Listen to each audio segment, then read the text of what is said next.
जिल्हा परिषद आणि पंचायत समिती निवडणूक आहे. आपण विविध केंद्रांना भेट देतात. कसा पद्धतीचा प्रतिसाद? तसं आपल्याला माहिती आहे की कागल तालुक्यामध्ये आपल्या राज्याचे मुख्यमंत्री देवेंद्र फडणवीस यांच्या पुढाकाराने आदरणीय मुश्रीफ साहेब आणि आमची नगरपालिका युती झाली आणि आता त्यामध्ये संजय बाबांना समावेश करून आपण तिघं एकत्र येऊन कागल तालुक्यामध्ये भारतीय जनता पार्टी आणि राष्ट्रवादी काँग्रेसच्या तर्फे आपले उमेदवार उभारले.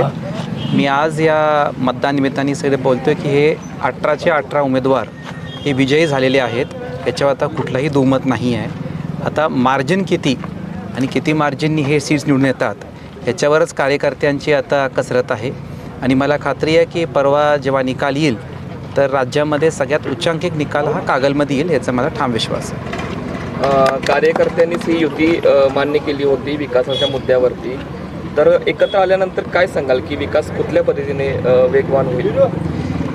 आता प्रत्येक गावामध्ये साधा आता आपण विचार केला की पानंचे रस्त्याचा पण आपण विषय केला तर त्या गोष्टींबद्दल मला असं वाटतं की ठाम भूमिका घेऊन पोलीस प्रोटेक्शनमधून ती कामं केली पाहिजे.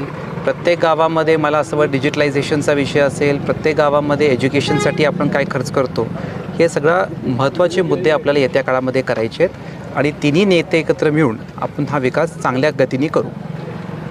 एकंदरीतच मतदारांना काय आवाहन करायला या निवडणुकीच्या निमित्तानं? माझं कागल तालुक्याच्या सगळ्या मतदारांना एवढंच आवाहन करायचं आहे की आपण जेव्हा मतदान करतो तर दिलेले उमेदवार ते किती धडपड करतात, किती तुमच्या अडीअडचणी उपलब्ध राहतील आणि त्याच्यापेक्षा महत्त्वाचं तिन्ही नेत्यांकडे बघून, कारण शेवटी उपलब्ध असणं, लोकांची अडीअडचणी सोडवणं या गोष्टीकडे बघून आपण सगळ्यांनी मतदान करावं आणि त्याप्रमाणे येत्या काळामध्ये आम्हाला आपल्या सगळ्यांची सेवा करायची एक संधी मिळते हे बघून आपण सगळ्यांनी मतदान करावं.